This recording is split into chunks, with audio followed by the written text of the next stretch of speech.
পরিদর্শন করে রাজশাহী নরোত্তম দাস ঠাকুর জমিদারের পুত্র হয়েও জমিদারি ত্যাগ করে পথে পথে ঘুরেছিল পাগল কাঙাল হয়ে।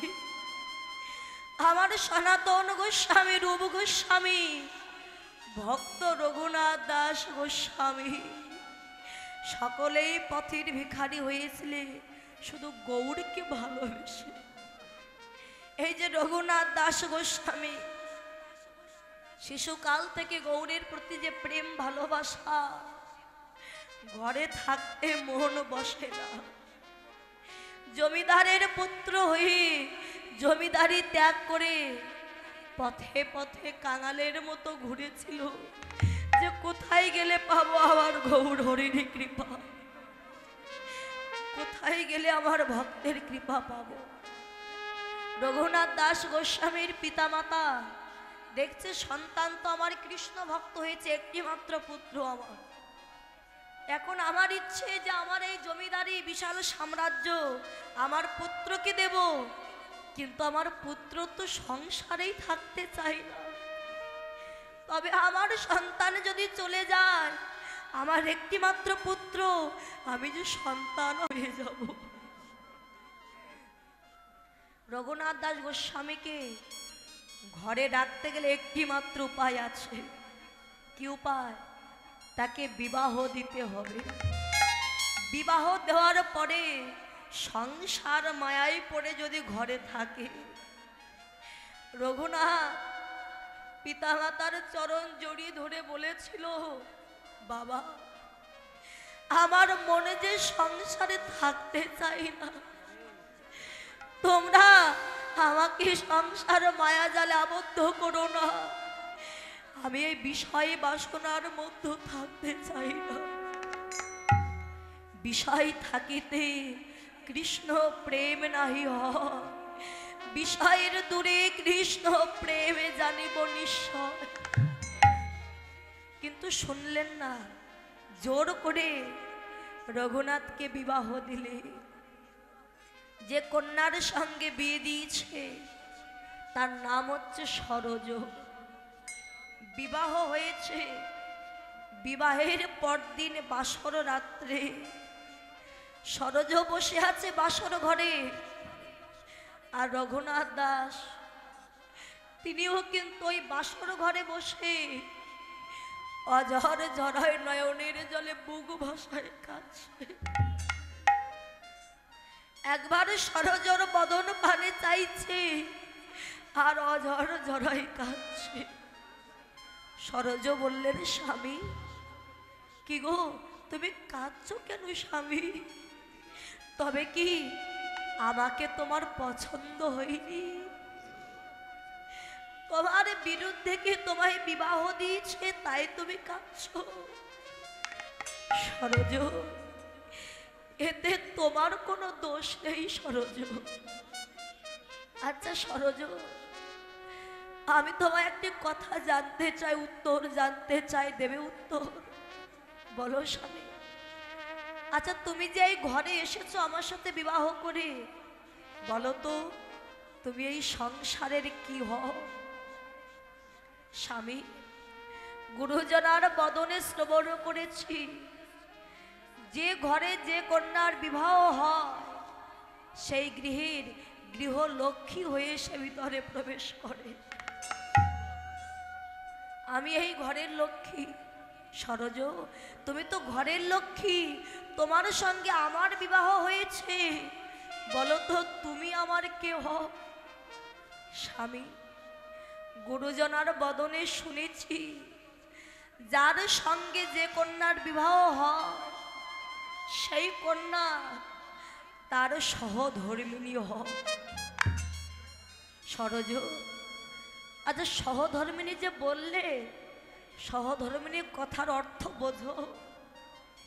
হ্যাঁ স্বামী, আমি শুনেছি স্বামী যদি কখনো ধর্মের পথে যেতে চায়, যে স্ত্রী সাহায্য করে সহযোগিতা করে জগতে সেই তো সহধর্মিণী। সেই তো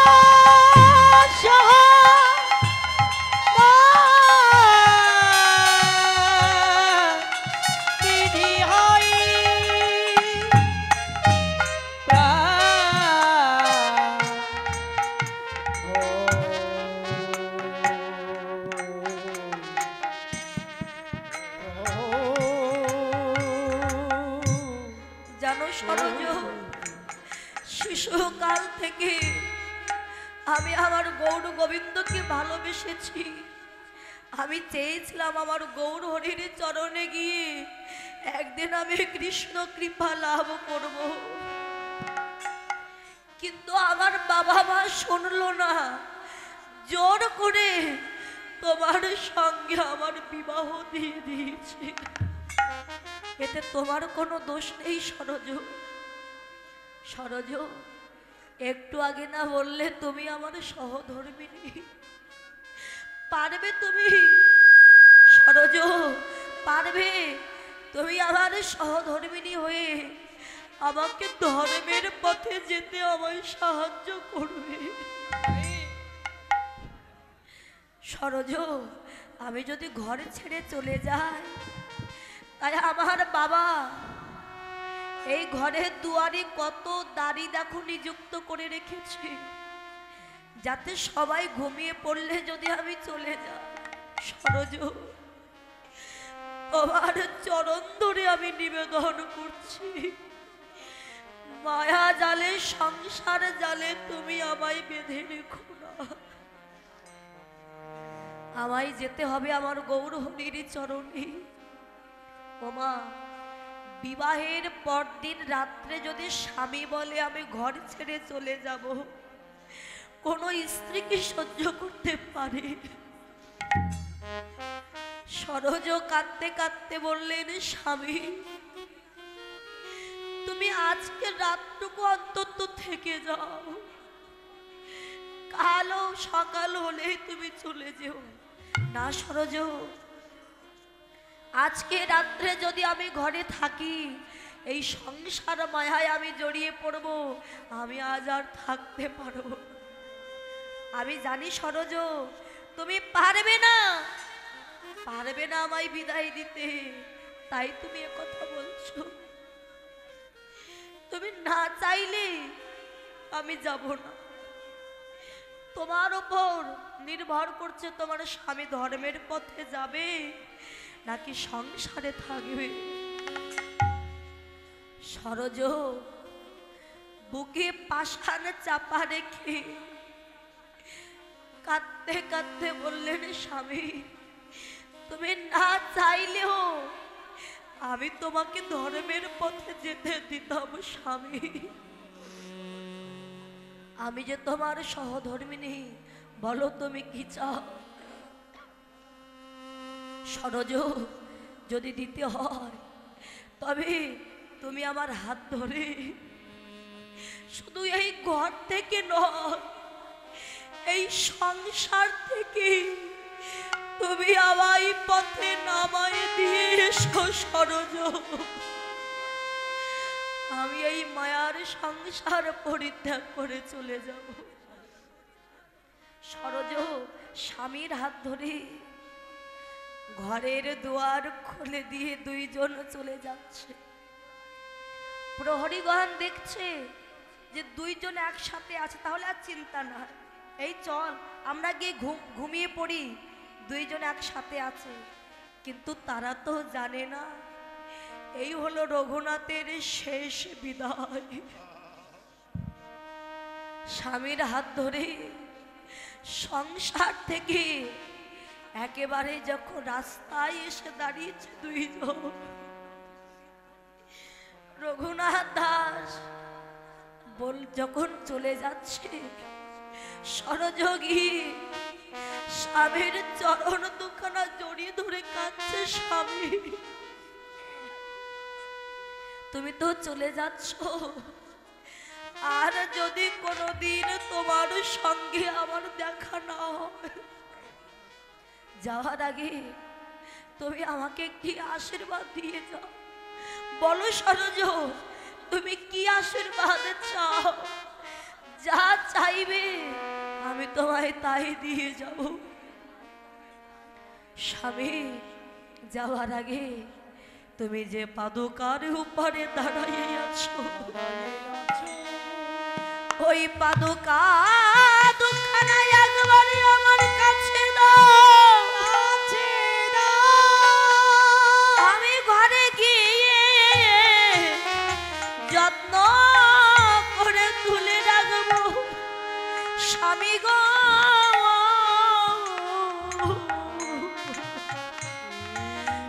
স্বামী যখন নির্জন নিশীথে তোমায় দেখবার স্বাদ হৃদয়ে জাগবে, তুমি ওই পাদুকার উপরে এসে দাঁড়িও স্বামী। সেদিন তোমার চরণ দুখানা হৃদয়ে জড়ায়ে ধরে আমি কি করিব জানো? সেদিন আমি হৃদয়ে ধরিব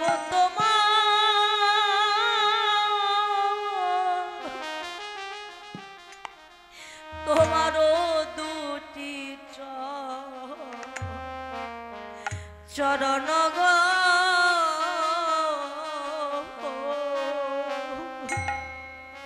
তোমার হৃদয় স্বামী ধরিব ধরিব তোমার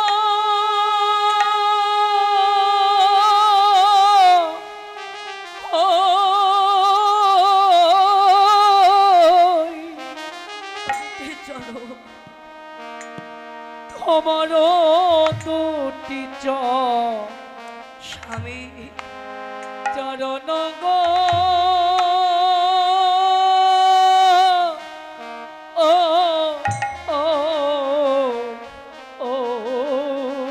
আর নয়নে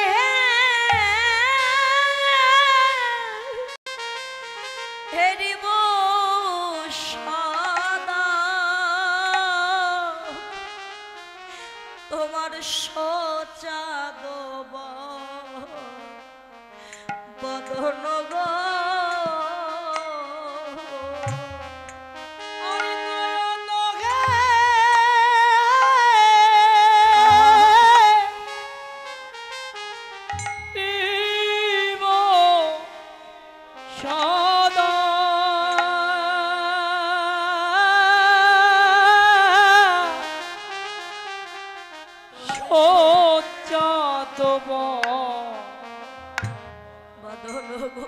বদন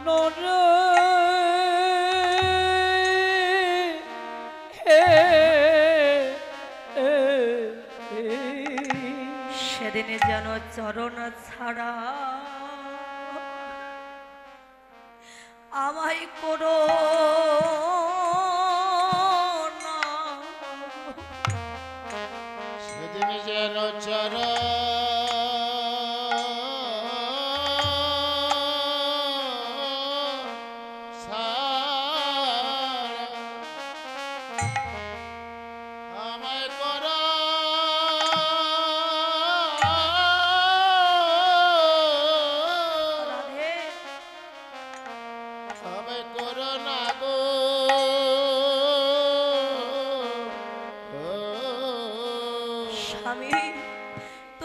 আশীর্বাদ দাও, যে পথ দিয়ে তুমি কৃষ্ণ ভজনে যাচ্ছ তোমার পরে পরবর্তীতে যেন এই পথ দিয়েও আমি আবার কৃষ্ণ ভজনে যেতে ভাই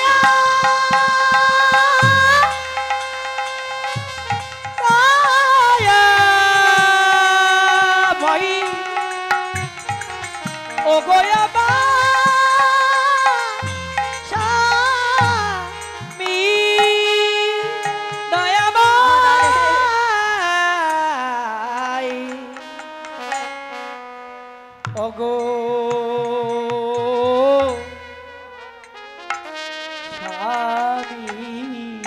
সরজোর কাছ থেকে বিদায় নিয়ে চলে গেলেন আমার গৌর হরির চরণে দয়াময়।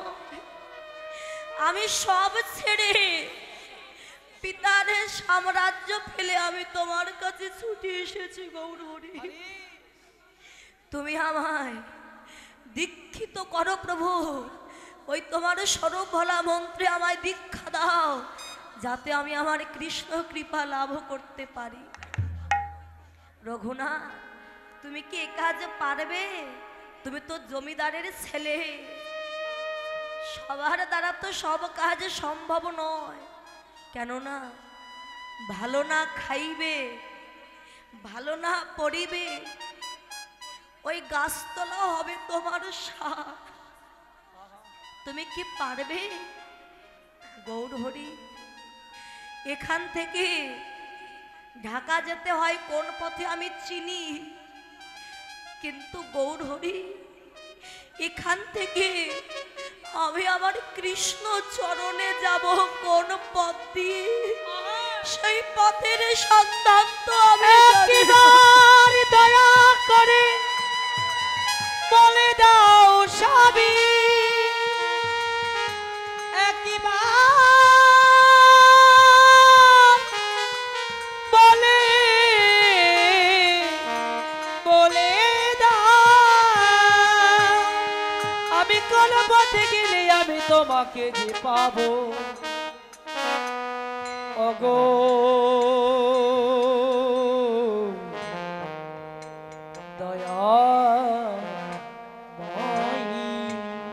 মহাপ্রভু স্বরূপকে ডাক দিলেন, স্বরূপ তুমি আমার রঘুনাথকে দীক্ষা শিক্ষা দাও। দীক্ষা শিক্ষা দিলেন, রাজ আভরণ ত্যাগ করে গেরুয়া বসন অঙ্গে পরিধান করলে। শোনো রঘুনাথ, তুমি যে সন্ন্যাসী হয়েছ, সন্ন্যাসীর ধর্ম কি জানো? কোথাও তুমি এক দণ্ড দাঁড়াতে পারবে না, সদাই ছুটতে থাকবে, কোথায় গেলে আমার কৃষ্ণ কৃপা হবে।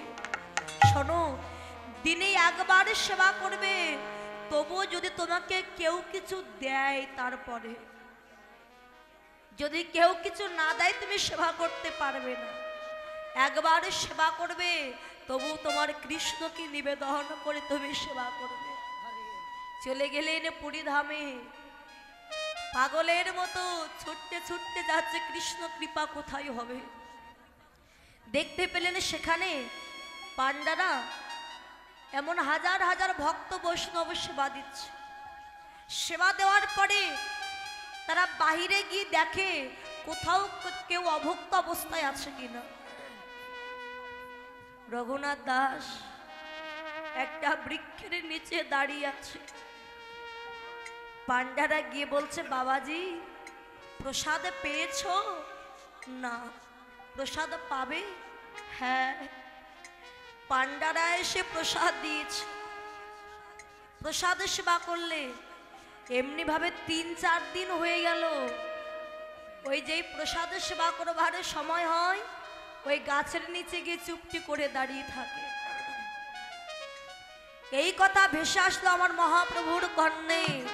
মহাপ্রভু স্বরূপকে ডেকে বললেন, স্বরূপ বেশ্যাবৃত নহে কোন সন্ন্যাসীর ধর্ম। রক্ষিতারা যেমন নিজের উদর পরিপূর্ণ করবার জন্য অঙ্গ সুসজ্জিত করে দুয়ারে দাঁড়িয়ে থাকে, আমার রঘুনাথ নিজের উদর পরিপূর্ণ করবার জন্য ওই পাণ্ডার দুয়ারে দাঁড়িয়ে আছে। যাও ওকে গিয়ে বলো ওর দ্বারা এ কাজ সম্ভব নয়, যাও ওকে ঘরে ফিরে যেতে বলো। এই কথা আমার রঘুনাথ দাস শুনতে পেয়েছি। রঘুনাথ কেঁদে বললেন, গৌর হরি, গৌর হরি, যত দুঃখ দাও না কেন আশীর্বাদ করো, ওই দুঃখ যেন আমি সইতে পারি, সইতে পারি। যত কষ্ট যত আঘাত দাও আশীর্বাদ করো, যেন সব দুঃখ আমি সইতে পারি। চলে গেলেন, আর সেবা করলেন না। অনাহারে ৫-৬ দিন হয়ে গেল, নিজেকে কষ্ট দেওয়ার জন্য সেবা করল না। হঠাৎ চিন্তা করলেন, যাকে পাওয়ার জন্য আমি এত দূর ছুটে এসেছি, সেই কৃষ্ণ আমার দেহের মধ্যে বিরাজ করছে আত্মা রূপে। সেই ভগবানকে আমি এতদিন অভুক্ত অবস্থায় রেখেছি। আমার প্রভু যে বড় কষ্ট পেয়েছি। আবার ছুটে গেলেন ভক্তের দুয়ারে। দেখছো ওই পাণ্ডারা ভক্ত সেবা দিচ্ছে। এক ভক্ত সেবা করতে করতে অর্ধ প্রসাদ রেখে উঠে চলে গেছে, আর সেবা করবেন। রঘুনাথ ভাবলেই ওই প্রসাদটুকুই আমি সেবা করব। প্রসাদ নেওয়ার জন্য যেই এগিয়ে যাচ্ছে, এদিকে ঝাড়ুদার এসে ওই প্রসাদ নিয়ে পচা নর্দমায় গিয়ে ফেলে দিয়েছে। আর প্রসাদ পাওয়া হলো না। একজনকে প্রশ্ন করছে, বাবাজি বলতে পারো এই প্রসাদ কোথায় গিয়ে পড়ে? তিনি বললেন, এই নর্দমা গিয়ে মিলিত হয়েছে ওই গঙ্গার জলে। গঙ্গার ঘাটে যত প্রসাদ আমরা ফেলে দিই সব গিয়ে গঙ্গার জলে গিয়ে পড়ে। এটা শুনতে পেয়ে পাগলের মতো ছুটে গেছে। যেখানে নর্দমা উঁচু, নর্দমার নিচে আমার রঘুনাথ দুটি কর পেতে অপলক নেত্রে তাকিয়ে আছি। কখন আমার প্রভুর কৃপা হবে, কখন ওই প্রসাদ এসে আমার হাতে এসে পড়বে, আমি আমার গোবিন্দ সেবা দেব। সকাল থেকে তাকিয়ে আছে কিন্তু প্রসাদ আসলো না। যেই সন্ধ্যা হয়ে যাবে ঠিক সেই সময় হঠাৎ ওই নর্দমা দিয়ে ওই প্রসাদ এসে পড়ল আমার রঘুনাথের করে। এই তো এই তো এই যে আমি পেয়েছি আমার প্রভুর জন্য প্রসাদ, আমার গোবিন্দের জন্য আমি প্রসাদ পেয়েছি। 3-4 দিন হয়ে গেছে, কত প্রসাদ ছিল তো সব পচে নষ্ট হয়ে গেছে বাবা। সেই প্রসাদগুলো নিয়ে গঙ্গার জল দিয়ে ধৌত করে এক একটি করে অন্য একটি পাত্রে রেখেছে। ওই প্রসাদের উপরে একটা তুলসীর পাতা নিবেদন করে গোবিন্দের সম্মুখে দিয়েছে। দয়াময়, আমি তো পথের কানা, আমার তো দেওয়ার মতো কিছু না, তুমি আমায় যা দিয়েছ দয়া, আমি তোমায় তাই দিয়ে তুমি আমায় যা হে গোবিন্দ। দয়া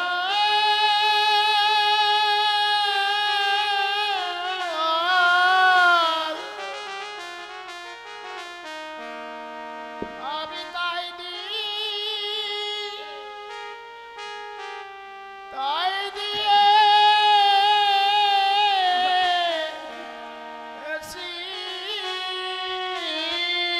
আমার যে দেবার মতো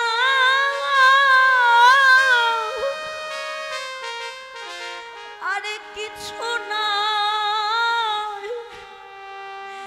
দয়া,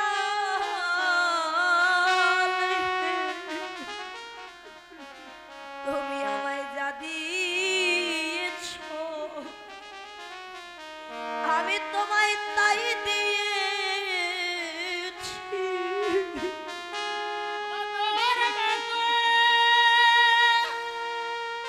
আনি তাই গৌর হরি বল, হরি বল। আমার আর কিছু নাই গো, তুমি আমায় যা তুমি দিয়েছ আমায় যা দিয়েছ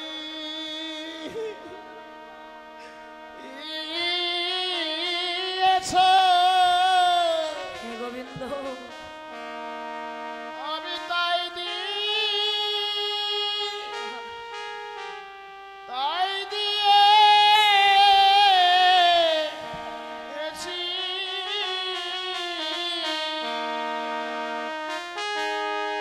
তুমি আমি পথের কাঙা,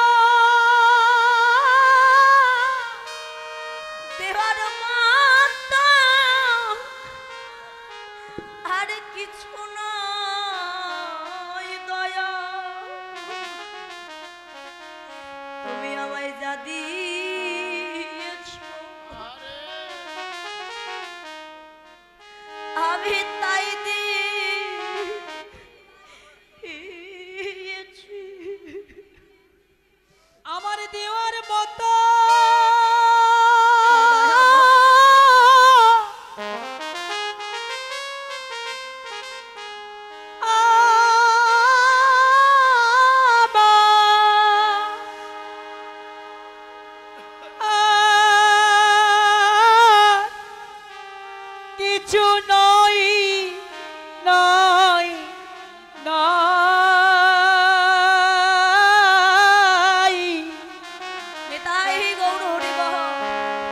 তুমি আমায় জাতি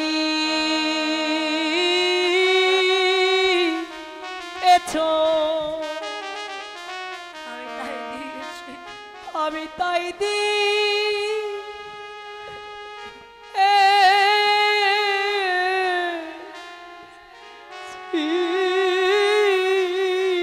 ওই প্রসাদে নিবেদন করে নয়ন জলে কাঁদতে কাঁদতে যেই না প্রসাদে সেবা করতে যাবে, পশ্চাৎ হতে আমার গৌর হরি ডাক দিয়েছে, রঘুনাথ, ও রঘুনাথ, তুমি প্রসাদ পাচ্ছ বাবা, আমাকে একটু দাও না ওই প্রসাদ।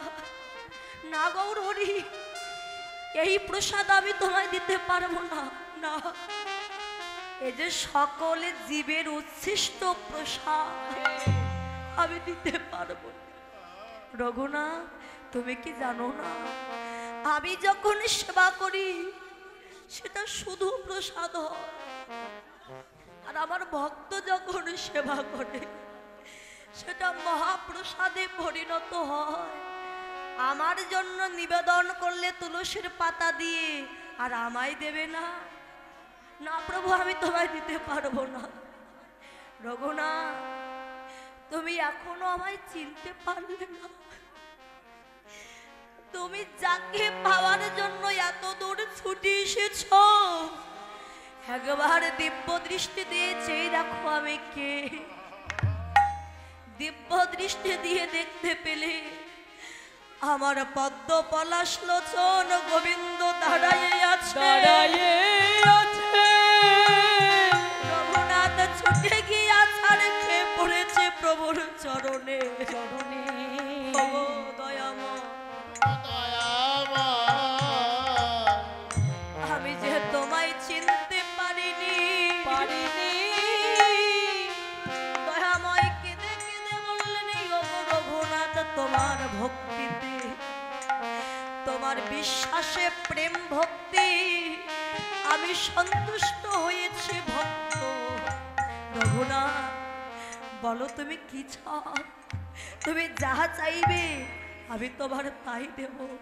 হে গোবিন্দ, আমি চাওয়ার মতো আমার কিছু নাই দয়া, শুধু আমায় এই আশীর্বাদ করো প্রভু, আমায় যখন যে কুলে জনম দাও না কেন, আমি তোমার চরণ পাইবা না পার, তাতেই আমার কোনো দুঃখ নাই দয়া, শুধুই আশীর্বাদ করো ভবের বাজারে গিয়ে যেন তোমার ভক্তের চরণ ছাড়া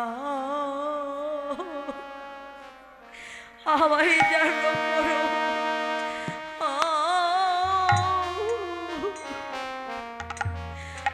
আমায় করো না গো। তোমার ভক্তের চরণ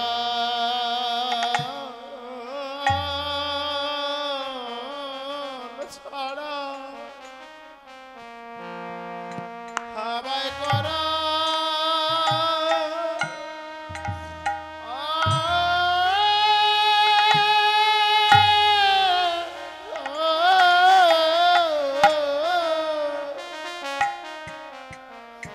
করোনা গো।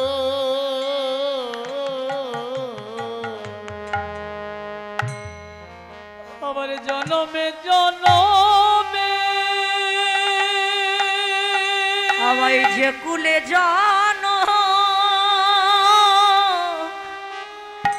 জনম তুমি দাও না কেন, যেন ভক্তের চরণ ছাড়া আমায় করো না। আমায় কুলে জনম গোবিন্দ নিতাই গৌর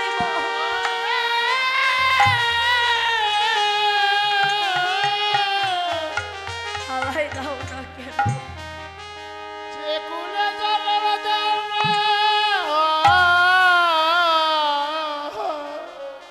গোবিন্দ দাও না কেন,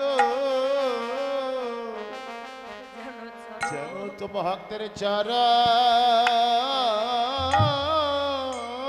ছাড়া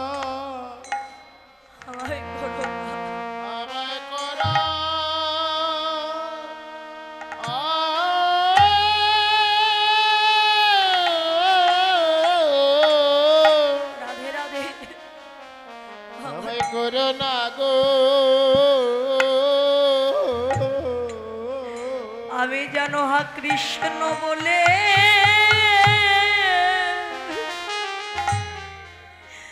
আমি যেন কাঁদিতে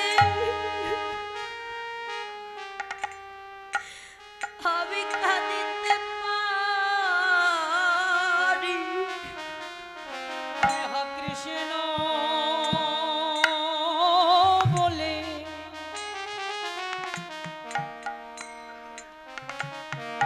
আমি কাঁদিতে পারি। ওই সাধু গুরু চরণের জড়া ধরে আমি যেন হা কৃষ্ণ বলে কৃষ্ণ বলে আমি কাঁদিতে পারি। সাধুগুরু চরণ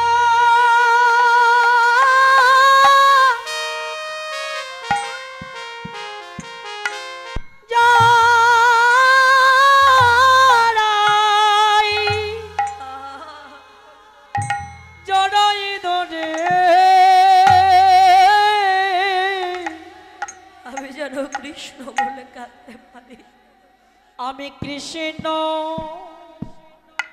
কৃষ্ণ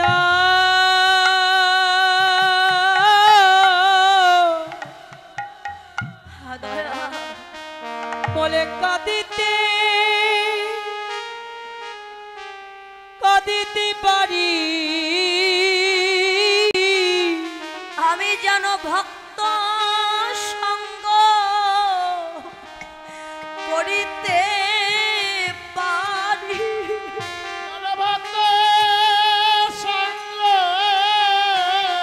হে গোবিন্দ করিতে পারি। শুধু এ জন্মে নয়, দয়াল জন্মে জন্মে আমি যেন ভক্ত সঙ্গ করিতে পারি। জনমে নয় জনমে জনমে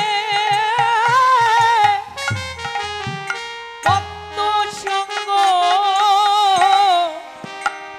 করিতে পারি।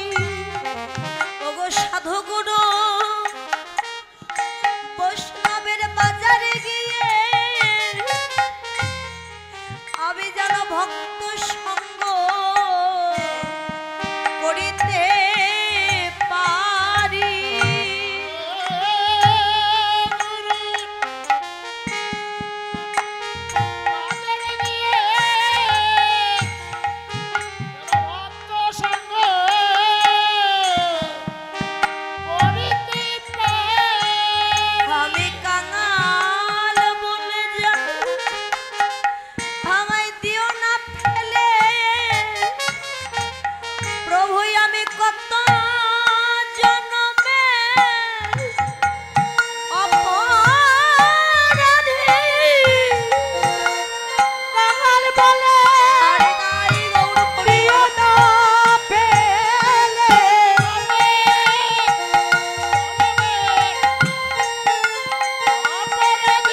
বর দিলাম তুমি শুধু রঘুনাথ নও, আজ থেকে তোমার নাম হচ্ছে ভক্ত রঘুনাথ দাস।